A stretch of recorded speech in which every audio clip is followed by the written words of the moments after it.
الحمد لله وأصلي وأسلم على سيد الأولين والآخرين نبينا محمد وعلى آله وصحبه أجمعين. Nous parlons aujourd'hui du tafsir Ayat al-Kursi. Ayat al-Kursi, c'est le verset du repose-pied. Il y a une différence entre Al-Arsh et Al-Kursi. Al-Arsh, c'est le trône. Al-Kursi, c'est le repose-pied. À ce sujet, Ibn Mas'ud a dit, ou Ibn Abbas, il dit que le Kursi, Maudé au Qadamay, là, quand on dit le Kursi, c'est là où à la main, c'est deux pieds. Et la supériorité du Kursi, si les 7 cieux, les 7 terres, avec ce que ça contient, c'est comme un grain de blé qu'on jette dans une terre désertique. Ça, c'est la supériorité du Kursi sur les 7 cieux, les 7 terres.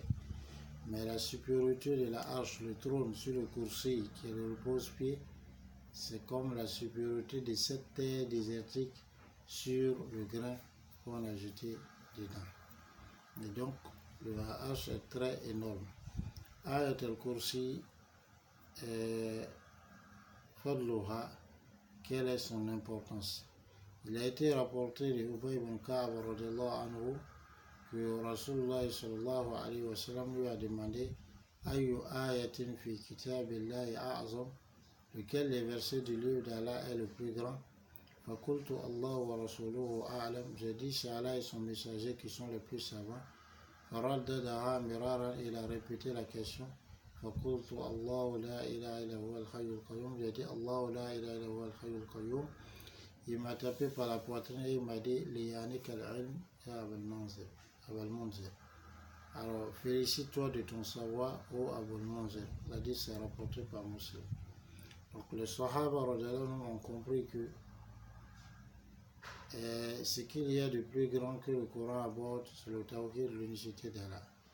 Et le verset qui aborde le plus l'unicité d'Allah, qui regroupe le plus l'unicité d'Allah, c'est Ayat al-Kursi.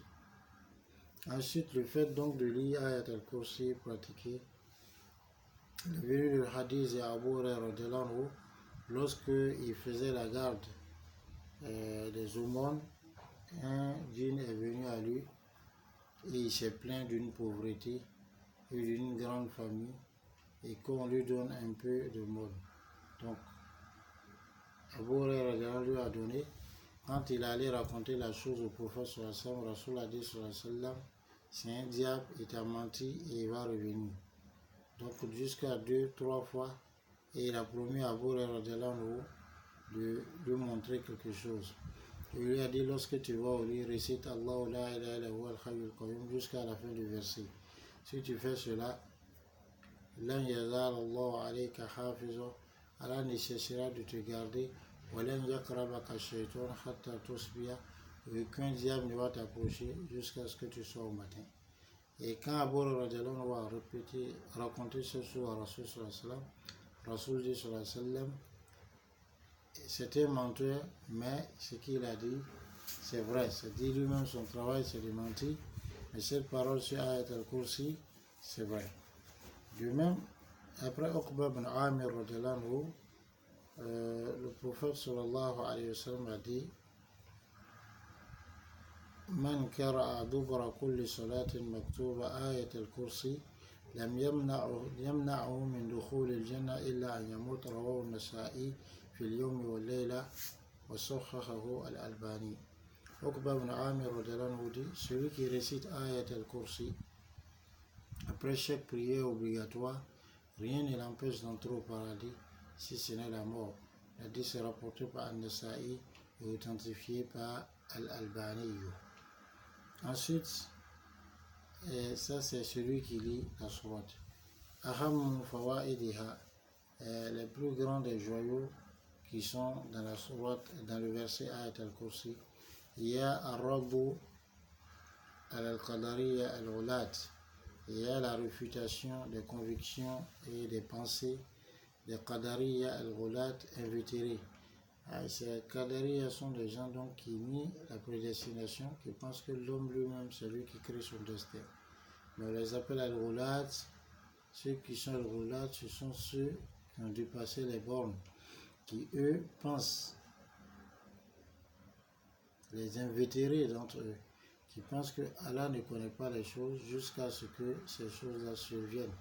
Et Allah subhanahu wa ta'ala refute cette position en disant Ya'lamu ma bayna aydihim, il sait ce qui est avant eux, wa ma khalfahum, et ce qui est après eux.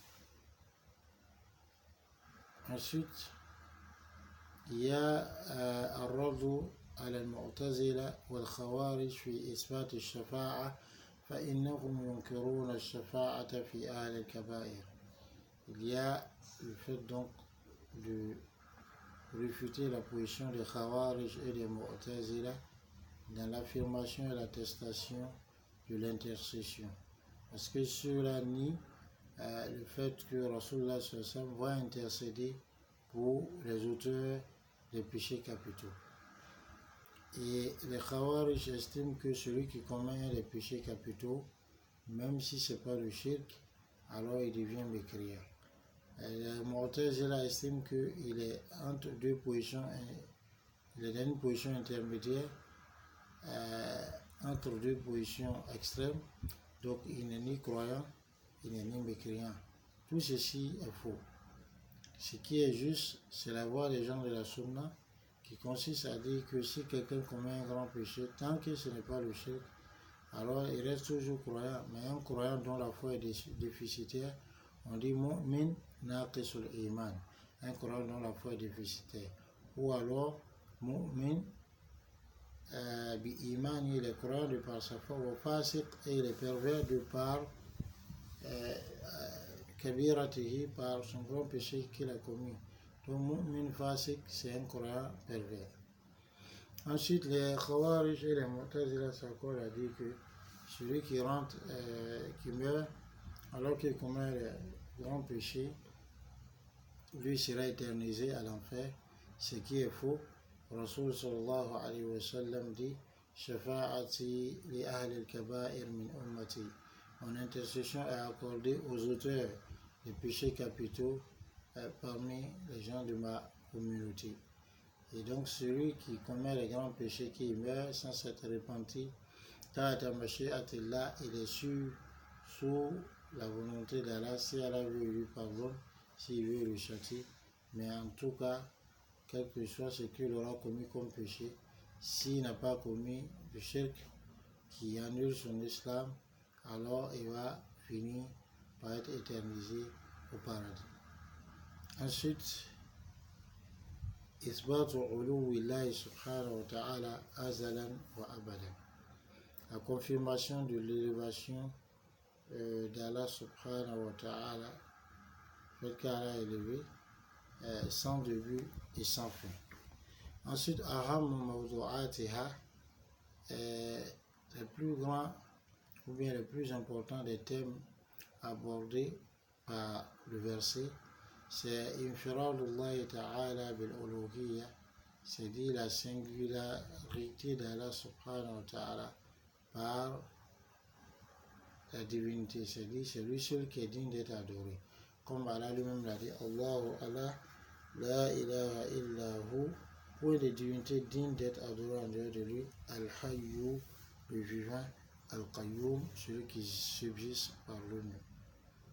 Ensuite, il y a dans ce verset Ibtal Tariq al-Mushriki, l'annulation et le fait de montrer la fausseté de la voie des idolâtres, allazina yushrikuna billah, qui associent Allah subhanahu wa ta'ala, wa yaj'aluna ma'ahu ilahan, et qui